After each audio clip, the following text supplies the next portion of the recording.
नमस्ते, welcome to art of sociology.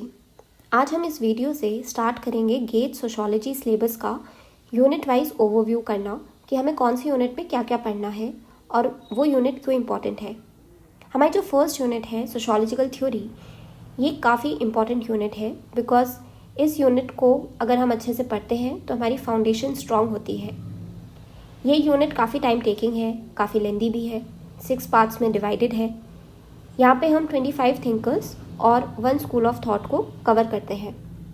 आप इस यूनिट को ऐसा समझ लीजिए कि यहाँ पे सारे फॉर्मूलेज लिखे हैं, अगर जिनका डेरिवेशन हम अच्छे से समझ जाए तो हमारी आगे की यूनिट्स को सॉल्व करना आसान हो जाता है। मैथमेटिक्स में ऐसे ही होता था, पहले हमें थ्योरम्स पढ़ाई जाती थी, फॉर्मूलेज बताए जाते थे और फिर चैप्टर पढ़ाया जाता था।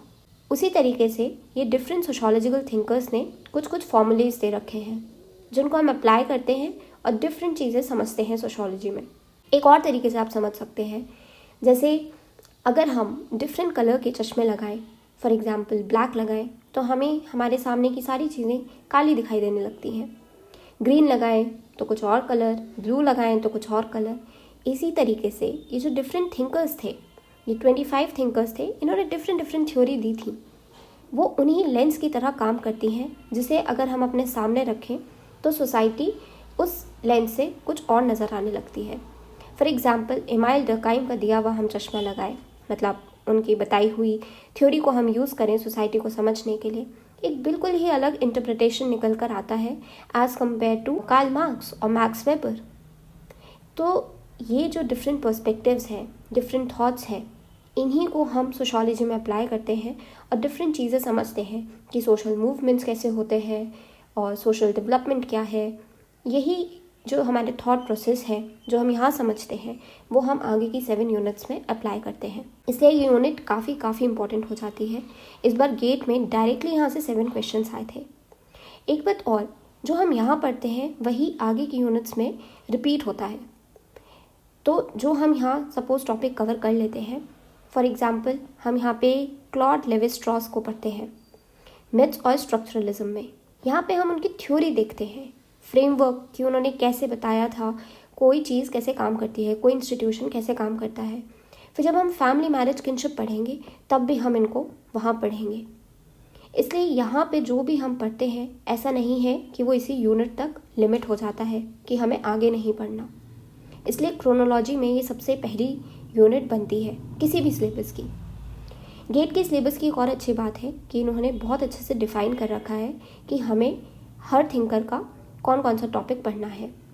स्पेशली ये जो क्लासिकल सोशोलॉजिकल ट्रेडिशंस वाले थिंकर्स हैं, इनका बहुत वास्ट काम है। इमाइल डर्काइम हो गए, मैक्स वेबर हो गए, कार्ल मार्क्स हो गए, इन्होंने बहुत काम किया है। इसलिए यहाँ पे एक्सप्लिसिटली मेंशन है कि आपको ये 8 टॉपिक इमाइल डर्काइम के पढ़ने हैं, मैक्स वेबर के 6 टॉपिक्स पढ़ने हैं। और इस बार जो क्वेश्चंस आए थे वो डायरेक्टली यहीं से आए थे। तो हम देखते हैं कि हमें क्या क्या पढ़ना है। फर्स्ट पार्ट में हमें 3 थिंकर्स कवर करने होते हैं, इमाइल डर्काइम, मैक्स वेबर और कार्ल मार्क्स। उसके बाद जो सेकंड पार्ट आता है स्ट्रक्चरल फंक्शनलिज्म का एंड स्ट्रक्चरलिज्म का, वहाँ पे हम ये 5 थिंकर्स पढ़ते हैं। उसके बाद हर्मेनेटिक एंड इंटरप्रिटेटिव ट्रेडिशंस आते हैं।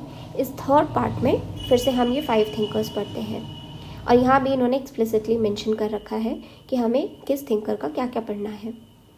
फॉर एग्जाम्पल एर्विंग गॉफमैन का हम ड्रामेटर्जी वाली थ्योरी पढ़ते हैं, सिम्बॉलिक इंटरैक्शन पढ़ते हैं। और फोर्थ पार्ट में हम पढ़ते हैं बिल्कुल कंटेम्प्रेरी जो सोशोलॉजिकल थॉट्स हैं उनके बारे में, post modernism, post structuralism and post colonialism.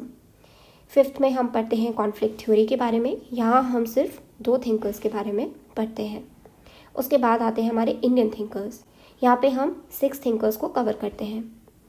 और जैसे हम इंडियन थिंकर्स को यहाँ पढ़ लेंगे, इनके पर्सपेक्टिव्स जान लेंगे, तो ऐसा नहीं है कि यहीं तक लिमिट है। जो भी इंडियन सोशोलॉजी है, एक यूनिट आएगी, वहाँ भी हम फिर से इनको पढ़ेंगे। इनके द्वारा जो भी कॉन्सेप्ट्स दिए गए हैं जैसे संस्कृताइजेशन, वेस्टर्नाइजेशन, इन सब कॉन्सेप्ट्स को हम वहाँ पे रिआइटरेट करेंगे। इस बार डायरेक्टली क्वेश्चंस आए थे मैक्स वेबर से, डर्काइम से, कार्ल मार्क्स से। वेबर और कार्ल मार्क्स पे काफ़ी क्वेश्चंस थे। ये हम जब यूनिट करेंगे तो हम ये क्वेश्चंस वहाँ पे सॉल्व करेंगे, रिवीजन भी हो जाया करेगा और हमें अप्लाई करना भी आ जाया करेगा कि थ्योरी को कैसे हम क्वेश्चंस को सॉल्व करने के लिए अप्लाई करते हैं। तो सिर्फ 3 जो हमारे क्लासिकल थिंकर्स थे उन्हीं से डायरेक्ट क्वेश्चंस आए थे। आया एम.एन. श्रीनिवास पे भी क्वेश्चन था उनके फील्ड वर्क को लेकर, पर वो हम यूनिट 2 में ज़्यादा मुझे रेलिवेंट लगा। इसीलिए मैं कह रही हूँ कि यहाँ पे जो पढ़ेंगे वो सिर्फ यहीं तक लिमिट नहीं है, दूसरे यूनिट्स में भी हमें पढ़ने को मिलेगा। उसके बाद जो मैं एक बात बताना चाहती हूँ वो ये है कि हम कन्वेंशनल रीडिंग मटेरियल तो पढ़ते ही हैं कि इग्नू का मटेरियल पढ़ लिया, रिट्जर, एसेंशियल सोशियोलॉजी नितिन सांगवान की, या हेरलॉम्बिस, ये सब पढ़ लिया। पर अगर आपको थिंकर्स को इंटरेस्टिंग बनाना है तो जो मेरा एक्सपीरियंस रहा वो ये रहा कि अगर हम विकिपीडिया पे जाके हर थिंकर के बारे में पढ़ें तो हमें वहाँ उनकी लाइफ के बारे में जानने को मिलता है, और फिर पता लगता है कि उनकी लाइफ के ऐसे कुछ इंसिडेंट्स रहे जिन्होंने उनके वर्क को इन्फ्लुएंस किया, वर्क एरिया को इन्फ्लुएंस किया। काफ़ी सारे जो सोशोलॉजिस्ट हम यहाँ पढ़ते हैं वो सोशोलॉजिस्ट नहीं थे, वो कोई फिजिसिस्ट था, कोई केमिस्ट्री पढ़ रहा था, कोई बैंकर था, पर फिर उनको उनकी लाइफ में कुछ ऐसा हुआ कि उनको सोशोलॉजी में इंटरेस्ट आया, किसी ने किसी टीचर का गेस्ट लेक्चर अटेंड कर लिया तो उनको वो अच्छा लगने लगा। फिर हमें ये भी मालूम पड़ता है एक लिंकेज।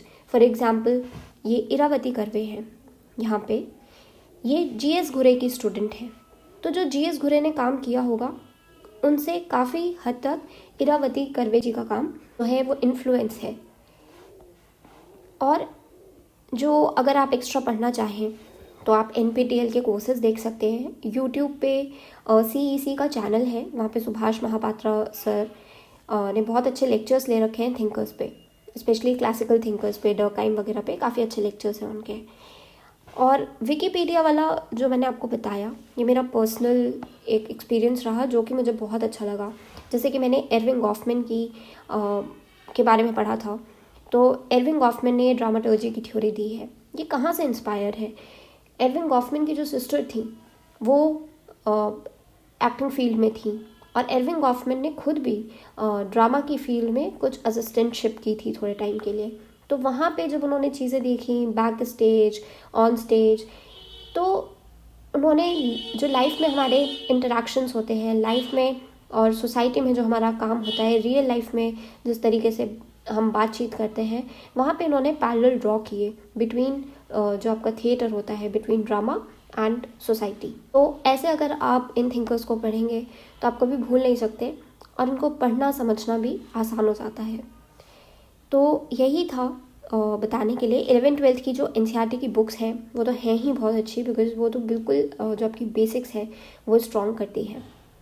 और एसेंशियल सोशियोलॉजी और ये सुभाष महापात्रा सर के जो लेक्चर्स हैं ये उनके लिए काफ़ी इंपॉर्टेंट है जो UPSC में जिनके पास सोशियोलॉजी ऑप्शनल है। इस वीडियो के लिए इतना ही। अगर आपको कोई डाउट हो या कुछ पूछना हो तो बिल्कुल आप कमेंट बॉक्स में शेयर कर सकते हैं।